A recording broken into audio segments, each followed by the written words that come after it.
Good evening. So here is Genesis 28, 6, starting at verse 6, all the way through Genesis 30, 1 through 24.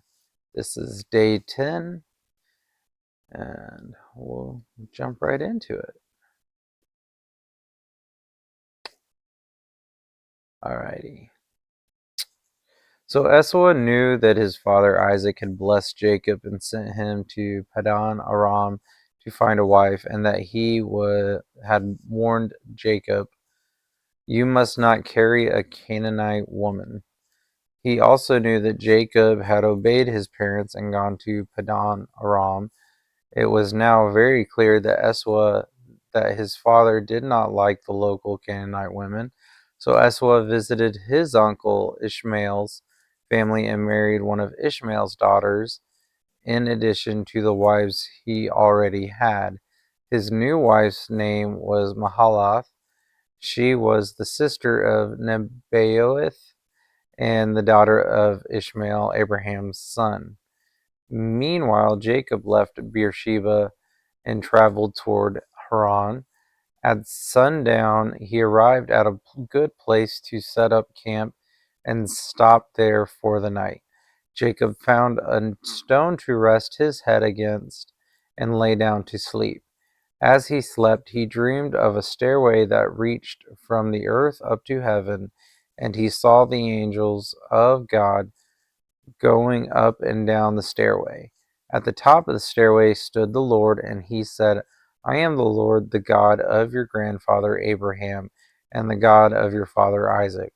The ground you are lying on belongs to you. I am giving it to you and your descendants. Your descendants will be as numerous as the dust of the earth. They will spread out in all directions, to the west and the east, to the north and the south, and all the families of the earth will be blessed through you and your descendants. What's more, I am with you, and I will protect you wherever you go. One day I will bring you back to this land. I will not leave you until I have finished giving you everything I have promised you." Then Jacob woke from his sleep and said, "Surely the Lord is in this place, and I wasn't even aware of it." But he was also afraid and said, "What an awesome place this is! It is none other than the house of God, the very gateway to heaven." The next morning Jacob got up very early. He took the stone he had rested his head against, and he set it upright as a memorial pillar. Then he poured olive oil over it. He named that place Bethel, which means house of God, although it is previously called Luz. The Jacob made this vow: "If God will indeed be with me and protect me on this journey, and if he will provide me with food and clothing, and if I return safely to my father's home, then the Lord will certainly be my God, and this memorial pillar I have set up will become a place of worshiping God, and I will present to God a tenth of everything he gives me." Then Jacob hurried on. Finally arriving in the land of the east, he saw a well in the distance.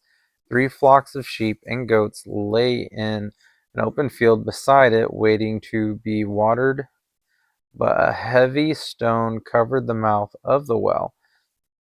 It was the custom there to wait for all the flocks to arrive before removing the stone and watering the animals. Afterwards, the stone would be placed back over the mouth of the well. Jacob went over to the shepherds and asked, "Where are you from, my friends?" "We are from Haran," they answered. "Do you know a man named Laban, the grandson of Nahor?" he asked. "Yes, we do," they replied. "Is he doing well?" Jacob asked. "Yes, he's well." They answered, "Look, here comes his daughter Rachel with the flock now." Jacob said, "Look, it's still broad daylight, too early to round up the animals.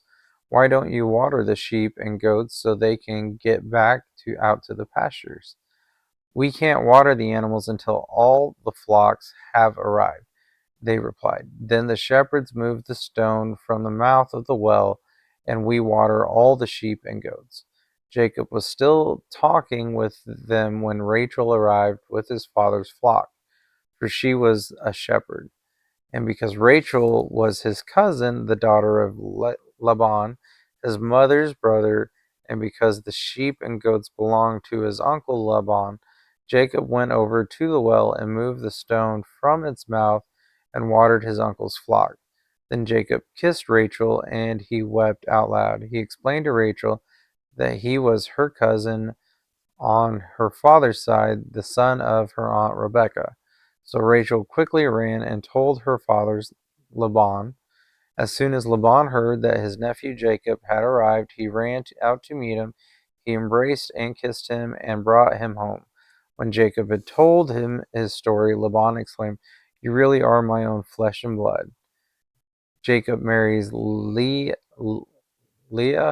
and Rachel. After Jacob had stayed with Laban for about a month, Laban said to him, "You shouldn't work for me without pay just because we are relatives. Tell me how much your wages should be."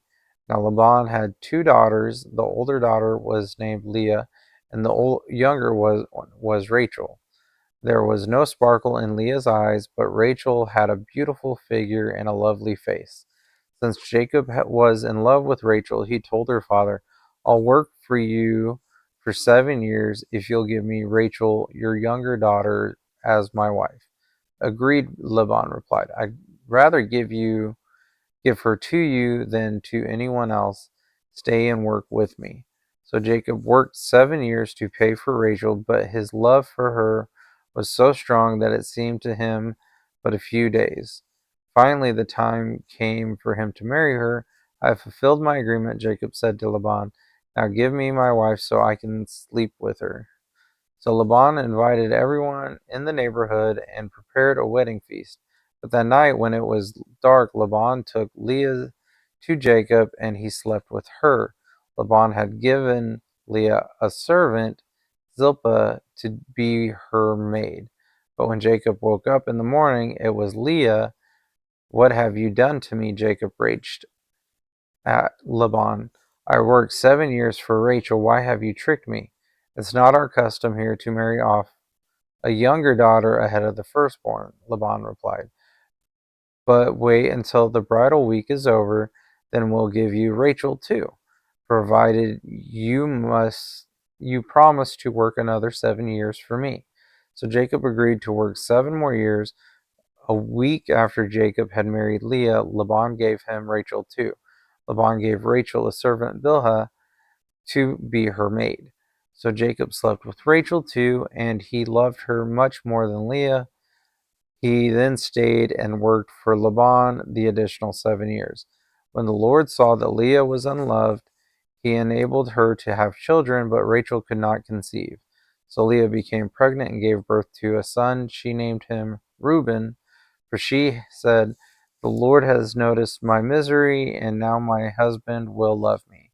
She soon became pregnant again and gave birth to another son. She named Simeon, for she said, "The Lord heard that I was unloved and has given me another son." Then she became pregnant a third time and gave birth to another son. His name Levi, for she said, "Surely this time my husband will feel affection for me, since I have given him 3 sons." Once again, Leah became pregnant and gave birth to another son she named Judah, for she said, "Now I will praise the Lord," and then she stopped having children. Genesis 30, I believe I was doing 1 through 24. Yep. When Rachel saw that she wasn't having any children for Jacob, she became jealous of her sister. She pleaded with Jacob, "Give me children or I'll die." Then Jacob became furious with Rachel. "Am I God?" he asked. "He's the one who has kept you from having children." Then Rachel told him, "Take my maid Bilhah and sleep with her. She will bear children for me, and through her I can have a family too." So Rachel gave her servant Bilhah to Jacob as a wife, and he slept with her. Bilhah became pregnant and presented him with a son. Rachel named him Dan, for she said, God has vindicated me. He has heard my request and given me a son. Then Bilhah became pregnant again and gave Jacob a second son. Rachel named him Naphtali, for she said, I have struggled hard with my sister and I'm winning. Meanwhile, Leah realized that she wasn't getting pregnant anymore, so she took her servant Zilpah and gave her to Jacob as a wife. Soon Zilpah presented him with a son. Leah named him Gad, for she said, How fortunate I am. Then Zilpah gave Jacob a second son, and Leah named him Asher, for she said, What joy is mine! Now the other women will celebrate with me. One day during the wheat harvest, Reuben found some mandrakes growing in a field and brought them to his mother, Leah. Rachel begged Leah, Please give me some of your son's mandrakes. But Leah angrily replied, Wasn't it enough that you stole my husband? Now will you steal my son's mandrakes too? Rachel answered, I will let Jacob sleep with you tonight if you give me some of the mandrakes. So the evening, as Jacob was coming home from the fields, Leah went out to meet him. You must come and sleep with me tonight. She said, I have paid for you with some mandrakes that my son found. So that night he slept with Leah, and God answered Leah's prayers. She became pregnant again and gave birth to a fifth son for Jacob. She named him Issachar, for she said, God has rewarded me by giving me my servant to my husband as a wife. Then Leah became pregnant again and gave birth to a sixth son for Jacob. She named him Zebulun, for she said, God has given me a good reward. Now my husband will treat me with respect, for I have given him six sons. Later she gave birth to a daughter and named her Dinah. The God remembered Rachel's plight and answered her prayers by enabling her to have children. She became pregnant and gave birth to a son. God has removed my disgrace, she said, and she named him Joseph. For she said, May the Lord add yet another son to my family. Soon after Rachel gave birth to Joseph, Jacob said to Laban, Please release me so I can go home to my own country. Let me take my wives and children, for I have earned them by serving you, and let me be on my way. You certainly know how hard I have worked for you. Please listen to me, Laban replied. I have become wealthy, for the Lord has blessed me because of you. Tell me how much I owe you. Whatever it is, I'll pay it. Jacob replied, You know how hard I've worked for you, and how your flock has and herds have grown under my care. You had little indeed before I came, but your wealth has increased enormously. The Lord has blessed you through everything I've done. But now what about me? When can I start providing for my family? What wages do you want? Laban asked again. Jacob replied, Don't give me anything, just do this one thing, and I'll continue to tend and watch over your flocks. Let me inspect your flocks today and remove all the sheep and goats that are speckled or spotted, along with all the black sheep.